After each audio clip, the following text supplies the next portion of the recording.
We flew this little plane into Mexico and had the most amazing trip ever. It was something I had wanted to do for a long time, but it always seemed overwhelming, complicated, and difficult. But sometimes taking a chance on something that seems so daunting can really pay off and end up being the most magical experience ever. More on that later. First, I want to jump in and show you how we flew our plane 600 miles down into Baja and convince you that you can do it too. Yeah, we're going to Mexico. A little last minute trip that we're throwing together. A little stressful morning, getting Goomba in her school, getting done with that, getting the plane loaded up. So we got to land at Brownfield in San Diego. We got to refuel and take off at the right time, cross the border at the right time, and open our VFR flight plan. You just said that you were a little nervous. Is that the flying part of it? Are you nervous to go to Mexico? Like, where are you nervous? Just all the paperwork, and you don't want to do anything wrong or get fined or get in trouble. Like I said before, I'm pretty nervous to fly to Mexico. There's a lot of paperwork, different ATC procedures, and flight and weather planning. But it's actually not that hard once you dig into it if you're thorough about all the steps. My friend John showed me the ropes on a quick trip to San Felipe, and I totally fell in love with the idea of more Mexican flight adventures. So this time, we're going on our own all the way down to Loreto. Well, I'm excited. I thought the first trip to Mexico, just the flying part of it was cool. When we went to San Felipe, it got me going like, oh my God, there's all these other places we could go and explore, and they're really adventurous. There's little strips where they're like at the hotels or... It definitely feels like this is off the beaten path. It's not Cabo, it's not Cancun. The flight to Mexico, to Loreto, is about 4 hours, and there's an hour time difference. So we're bumping up a little bit against when the airport closes and when they can last process immigration and customs. So step one was we realized the girls' passports were expired. Yeah, in order to get the passports on short notice, they require proof of international travel in the next 14 days. One awesome benefit of GA is that we can just submit our international flight plan as proof of travel. So I filed a flight plan on ForeFlight and used that. And now I'm picking up their passports. I got the passports right here. Finally got them, which is a good thing because our flight is supposed to be tomorrow. For this trip, we landed at Brownfield in San Diego to fuel up before setting off to cross the border, which is just a couple miles south of the airport.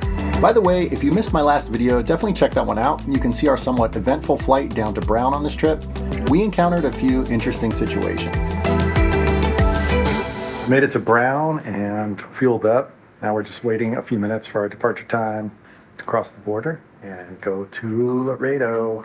It's nice and... Yeah, Brown, Ground Cherokee, 631 Bravo Whiskey at self-serve fuel. Taxi with Victor for a VFR departure crossing the border to the south. Where are you going? Going to Loreto, Mike, Lima Tango, 1 Bravo Whiskey. Bravo Whiskey, squawk 1260, runway 26 right, taxi via Golf Delta. 1260, 26 right, Golf Delta, 1 Bravo Whiskey. Brown Tower, Cherokee, 631 Bravo Whiskey, holding short at 26 right at Delta for a VFR departure to the south crossing the border. Cherokee 1 Bravo Whiskey, without delay, runway 26 right, clear for takeoff, fly runway heading, I'll call the turn.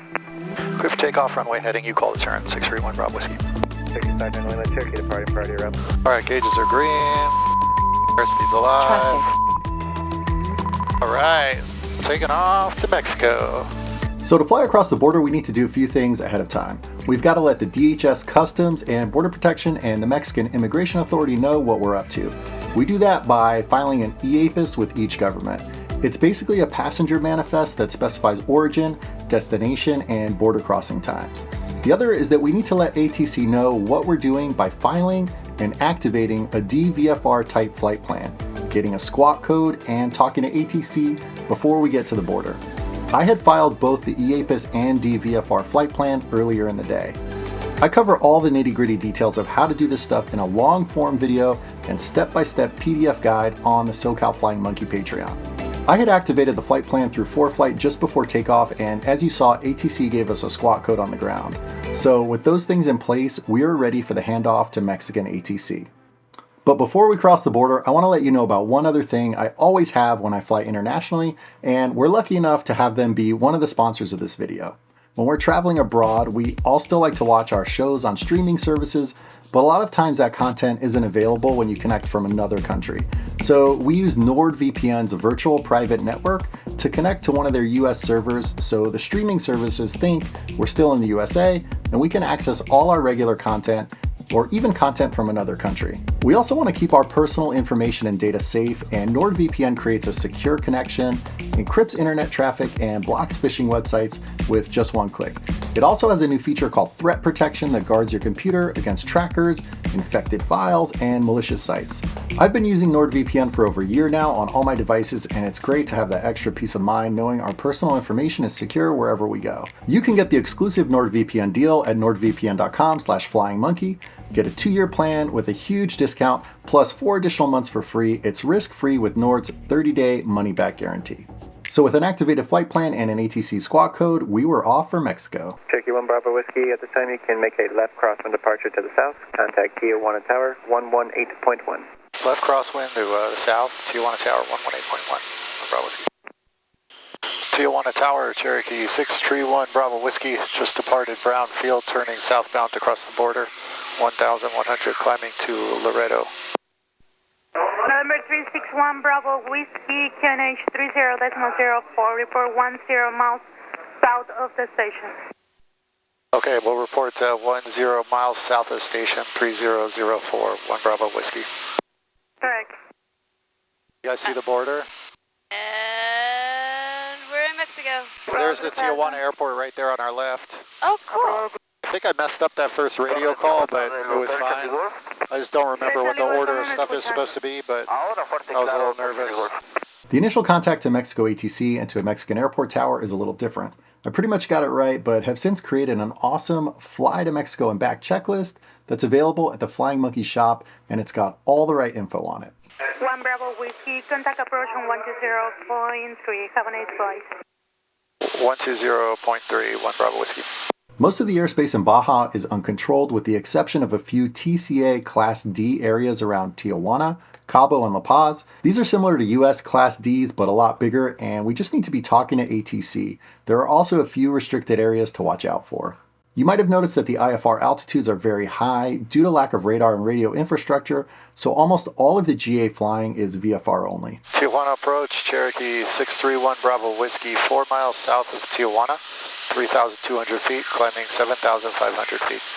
Hello, 361 Bravo Whiskey, radar contact, clear to climb to 7,500 VFR, proceed direct Loreto. Okay, clear to climb to 7,500. I'd like to go direct to San Quintin, if that's possible, 1 Bravo Whiskey. Get on course direct San Quintin and then to Loreto on course. Okay, direct on course, San Quintin, then Loreto, 1 Bravo Whiskey. Is this pretty much the direction that we're going to be flying in? We're going to stay on the west coast. It'll be a little cooler over here, and then there's less mountains, so it's probably less turbulent. And then once we get to San Quintin, we're going to pick up this road and kind of follow the road through the middle, and then end up down here in Loreto. As I mentioned before, I was pretty nervous to fly on our own so far down into Mexico, and there are a couple reasons for this. One reason is that there aren't a lot of airports with services after entering Mexican airspace. Our first landing needs to be at an airport of entry, and the distances between these airports of entry are pretty large, so fuel planning is important. We had talked about some of these concerns on the flight down to San Diego. Our fuel situation is such that it's a 4-hour flight. We have really 6 hours of fuel, so we have 2 hours, but if we get to Loreto and the weather's not good, there's not really a lot of options. I think we could make it maybe to La Paz, but the weather there would probably still be the same. We could try to cross the Sea of Cortez and go to, what's it called, Guaymas or something on the other side if the weather's different there. But like the in-flight weather reporting, it's not as good. And that's another thing that made me nervous. In the US, we can get so much en route weather info both in the flight planning from home and while in the air through ADSB weather. But in Mexico, weather reporting resources are far more limited. ADSB only covers the northernmost parts, and the METARs and TAFs aren't necessarily reported through ADSB. I think it ends like right here. That's where it kind of gets grayed out. And most of the time at GA altitudes, we can't get any weather updates at all. Flying in the United States, like we're flying along and we can check like what's the weather up at that airport or this airport or whatever. It changes. We get all these updates, but down there it's just like you check it before you leave and then you cross your fingers. I guess you could call up if you can get them on the radio. There's a lot of places where you can't. The infrastructure is not there. So now where we're going is supposed to be totally clear. Or I was going to say, like, of course you looked at it. Yeah, like it's on the water, could get like fogged in. And as you'll see coming up in a few minutes, we did have some weather pop up. Yeah, Ensenada Tower, Cherokee 631 Bravo Bravo Whiskey is 6 miles north of Ensenada Airport, 7,500, just checking in. So the radio communication in Mexico with ATC isn't flight following like we have in the US. Sometimes they have you on radar, mostly in the terminal control areas that are like Class Ds, but for the most part, we're on our own. T1 Bravo Whiskey. Reach frequency northbound for Airspace on 123.3. Okay, 123.3, 1 Bravo Whiskey. Once we got let loose to the uncontrolled airspace common frequency, we didn't hear anybody for hours. Actually, the frequency that he gave me, I can't get anybody on it, so we're just going and keeping an eye out for other air traffic. It's very peaceful flying. With like nobody on these beats, like these are just natural, like gorgeous. Uncrowded beaches and off-the-beaten-path experiences were a huge reason why we were attracted to Loreto as a destination. It's a small town with no huge resorts and lots of opportunity for adventure. We were really looking forward to getting there, but a little surprise weather popped up. There's some cloud buildups over the mountains over there. A friend of ours who's also a Flying Monkey Patreon member, John, is like, he's flown to Mexico so many times. I'm actually texting him now with a few questions en route. It's just super cool, and I'd love to share it. I can text him with this satellite messenger Zoleo, so I'm using the app and texting him now. We're about 30 miles north of Guerrero Negro, and John was saying to follow the 28th degree line over here, latitude line, and go over. So just looking out, we do have these build up straight ahead and over to the left, so they're probably over these higher bits of terrain over here and this stuff here, and so we'll cross over and then we'll just like follow the coast down. A little nervous. I think I would feel better if I had a weather picture on the display here. So I'm going in between these two buildups here.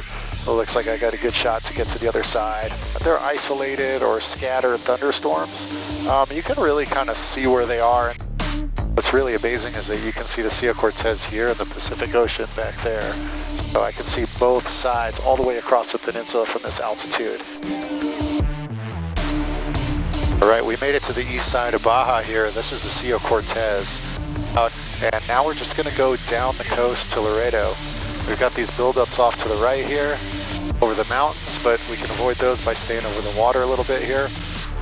We haven't spoken to anyone on the radios or heard anything on the radios since Ensenada.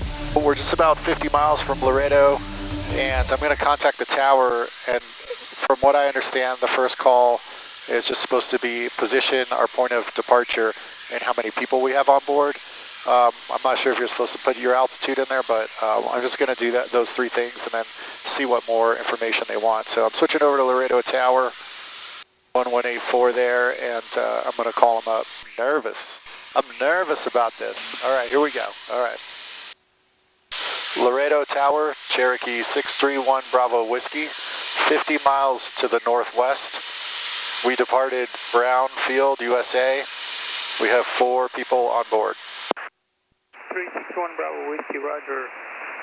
Runway 16, the wind 160 degrees at 14 knots, QNH 2984, report 20 miles, expect to make a visual approach to runway altitude.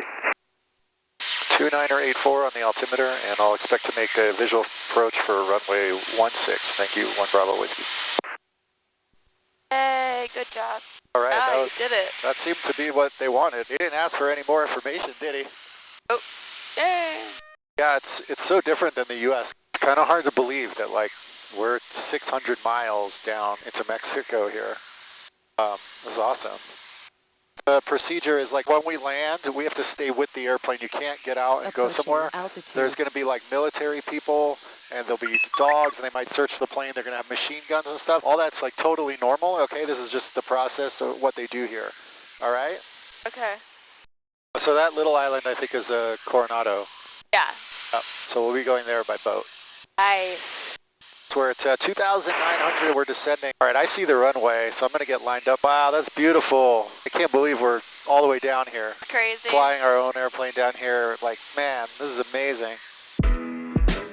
Loreto Tower, Cherokee 631 Bravo Whiskey is 5 miles north of the airport, making a straight in for runway 16. 361 Bravo Whiskey, roger, clear to land 16, the wind 160 degrees, 14 knots. Clear to land, runway 16, 631 Bravo Whiskey. That is so exciting, and we got a straight on headwind of 14 knots, so that should be really nice.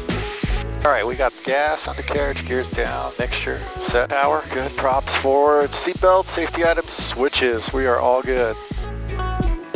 Coming in over the town of Loreto, I was filled with a pretty huge sense of accomplishment after putting so much work and planning into this adventure. Watch out, bird. All right, we've got the runway made.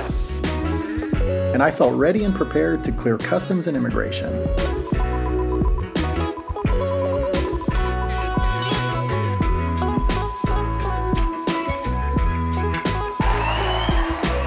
Oh, man. 1 Bravo Whiskey, continue via Bravo to the ramp. Okay, Bravo to the ramp, 1 Bravo Whiskey. Oh man, welcome to Mexico. We weren't greeted by any military with guns this time, and we're invited to the Customs and Immigration Office. Hello. Goomba tied it down, locked it up, covered it up. Here we go. It's hot. Inside the office, they ask you for a bunch of documents and send you back and forth to different desks, stamping various forms. It's a lot of stamps. We need the following documents for pilot, passengers, and airplane. There are lots of little idiosyncrasies with these requirements, and again, I cover the details in my How to Fly to Mexico guide. There are a few fees to pay, like the multi-entry permit. The whole process takes about half an hour, but I found everybody working in the office to be super friendly. After we finished, we went outside and met our rental car and headed for our place on the beach. Poppins packed so much stuff, we needed a wheelbarrow to get it all in the house. Our Airbnb was just a 2-minute walk to the community pools or the beach, which was never crowded and had a bunch of palapas for shade. I'm out here kayaking in Loreto Bay, and behind me you can see the one little hotel. It's not even like a high-rise hotel. There's a bunch of little casitas over here. Not a lot of people ever on this beach or in the bay. The water's super clear. There's great snorkeling right off the point over there, tons of fish, and it's just beautiful here. There's lots to do in and around Loreto. Kayaking, swimming, and snorkeling, and checking out the town of Loreto in the evenings. The snorkeling at Coronado Island and Isla del Carmen was fantastic. The water was clear and warm, and it seemed like wherever we went, there were few others around. But the true magic happened when we encountered a pod of over 100 dolphins.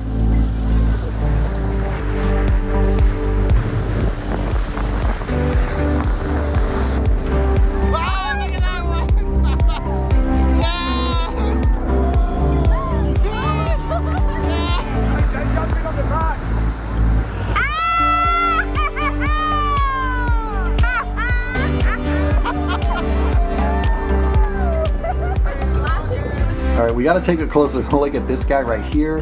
Bro is an overachiever. Look at how high he is. He flies so high, he over-rotates a little on the way down. Seeing these dolphins in this display of pure communal joy will forever be etched in our memories. I've been thinking a lot about the flight and the whole aviation experience of flying down here to Baja. As with a lot of other things in aviation, it's such a long-term goal and it takes so much work and a lot of little steps to get to this end result.